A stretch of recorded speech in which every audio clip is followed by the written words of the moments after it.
अस्सलाम वालेकुम। आज हम लोग देखते हैं फर्स्ट डे बायोलॉजी के पहले चैप्टर सेल बायोलॉजी से। नेक्स्ट टॉपिक हमारा है endoplasmic reticulum.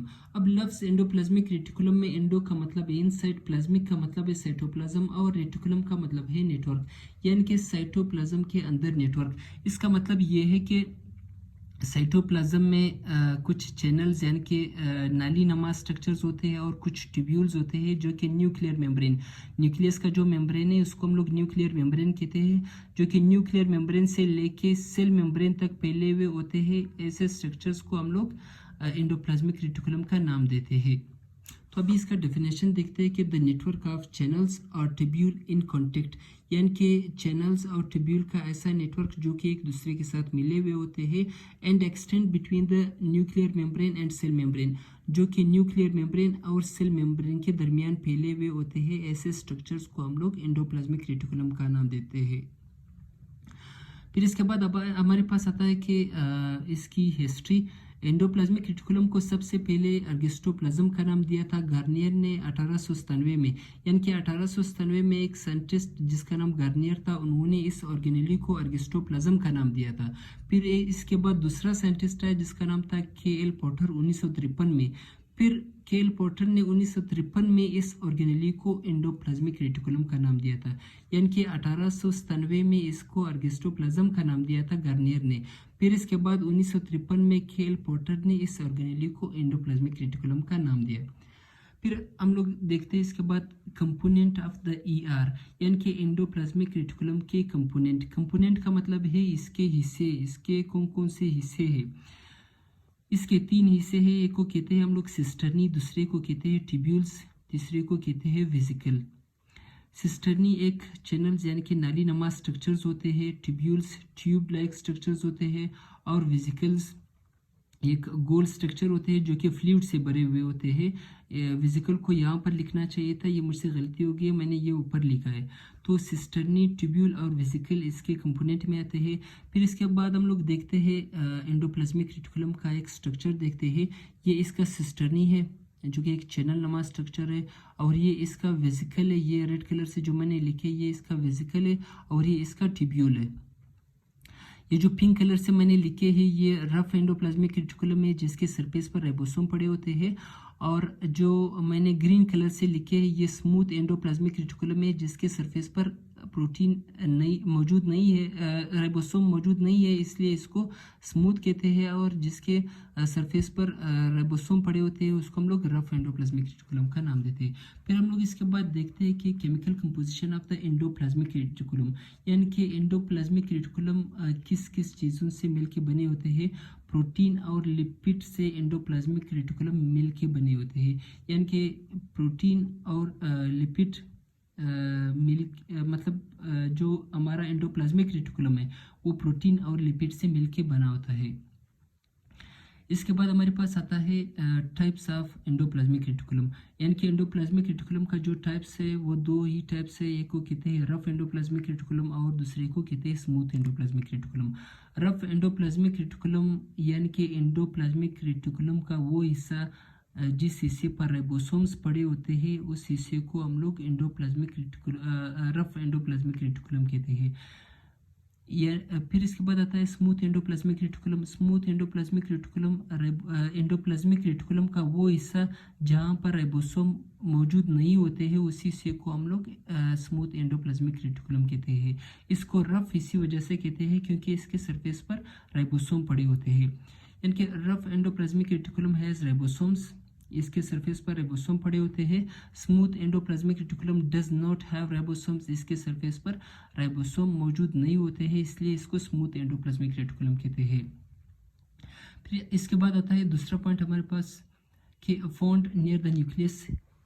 Rough endoplasmic reticulum nucleus के नज़दीक पाया जाता है और smooth endoplasmic reticulum cell membrane के नज़दीक पाया जाता है। यहाँ पर सेल मेम्ब्रेन आता है, तो ये rough endoplasmic reticulum found near the nucleus. Rough endoplasmic reticulum nucleus के नज़दीक पाया जाता है और smooth endoplasmic reticulum found near the cell membrane, ये सेल मेम्ब्रेन के नज़दीक पाया जाता है। फिर इसके बाद हमारे पास तीसरा पॉइंट आता है कि originate from nuclear membrane. Rough endoplasmic reticulum nuclear membrane से निकलता है और smooth endoplasmic reticulum rough endoplasmic reticulum से निकलता है। इसका मतलब ये है कि rough endoplasmic reticulum nuclear membrane के बाद आता है और smooth endoplasmic reticulum rough endoplasmic reticulum के बाद आता है या उससे निकलता है, ये की बात है। फिर जो 3 कंपोनेंट्स हम लोगों ने पढ़ा था, सिस्टर्नी, वेसिकल और ट्यूब्यूल, उसमें रफ एंडोप्लाज्मिक रेटिकुलम में कौन से कंपोनेंट आते हैं और स्मूथ एंडोप्लाज्मिक रेटिकुलम में कौन से कंपोनेंट आते हैं, ये देखते हैं हम लोग अभी। कि मेनली कंपोज्ड ऑफ सिस्टर्नी और वेसिकल। जो सिस्टर्नी और वेसिकल है वो रफ एंडोप्लाज्मिक रेटिकुलम के अंदर आता है और जो ट्यूब्यूल्स है वो स्मूथ एंडोप्लाज्मिक रेटिकुलम के अंदर आता है। फिर इसका जो लास्ट पॉइंट है वो है कि रफ एंडोप्लाज्मिक रेटिकुलम उन सेल्स में ज़्यादा पाया जाएगा जो सेल्स ज़्यादा प्रोटीन बनाते हैं, क्योंकि इसके सरफेस पर राइबोसोम पड़े होते हैं। राइबोसोम का काम है प्रोटीन बनाना, यानी कि रफ एंडोप्लाज्मिक रेटिकुलम उन सेल्स में ज़्यादा पाया जाएगा जो सेल्स ज़्यादा प्रोटीन बनाते हैं, क्योंकि इसके सरफेस पर राइबोसोम पड़े होते हैं। राइबोसोम का काम है प्रोटीन बनाना। उन सेल्स का नाम है लिवर सेल और पेंक्रियास सेल। लिवर का जो सेल है और पेंक्रियास का जो सेल है ये प्रोटीन बनाने में ज़्यादा एक्टिव होते हैं, इसलिए रफ एंडोप्लाज्मिक रेटिकुलम इन दो सेल्स में ज़्यादा पाया जाता है। यानी कि abundantly occur in cells which are actively engage in protein synthesis and secretion. ये ज़्यादातर उन सेल्स में पाया जाता है जो कि प्रोटीन बनाने में ज़्यादा एक्टिव होते हैं और इसको सिक्रीट भी करते हैं। उन सेल्स का नाम है लिवर सेल और पेंक्रियास सेल। इसी तरह स्मूथ एंडोप्लाज्मिक रेटिकुलम उन सेल्स में ज़्यादा पाया जाएगा जिन सेल्स में ग्लाइकोजन और लिपिड की मेटाबॉलिज्म होती है। मेटाबॉलिज्म का मतलब यह है कि बड़ी चीज़ों का छोटी चीज़ों में तब्दील होना और छोटी चीज़ें मिल के बड़ा चीज़ बनाना, ऐसे प्रोसेस को हम लोग मेटाबॉलिज्म कहते हैं। यानी कि स्मूथ एंडोप्लाज्मिक रेटिकुलम उन सेल्स में ज़्यादा पाया जाएगा जिन सेल्स में ग्लाइकोजन और लिपिड की मेटाबॉलिज्म होती है। abundantly occur in cells which are concerned with the glycogen and lipid metabolism।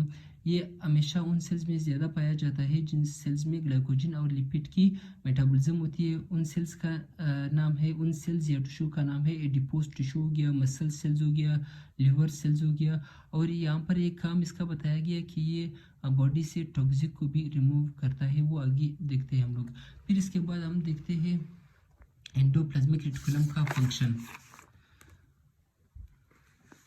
Endoplasmic reticulum में स्मूथ एंडोप्लाज्मिक रेटिकुलम का पहले फंक्शन देखते हैं, फिर रफ एंडोप्लाज्मिक रेटिकुलम का फंक्शन देखते हैं। स्मूथ एंडोप्लाज्मिक रेटिकुलम का जो फंक्शन है, इसमें जो पहला इसका जो मेन फंक्शन है वो है सिंथेसिस ऑफ लिपिड। ये लिपिड बनाने में ज़्यादा हेल्प करता है स्मूथ एंडोप्लाज्मिक रेटिकुलम। कौन कौन सी लिपिड, खासकर फॉस्फोलिपिड और कोलेस्ट्रॉल के बनाने में ज़्यादा हेल्पफुल रहता है स्मूथ एंडोप्लाज्मिक रेटिकुलम। दूसरा पॉइंट हमारे पास आता है detoxification of drug and poison.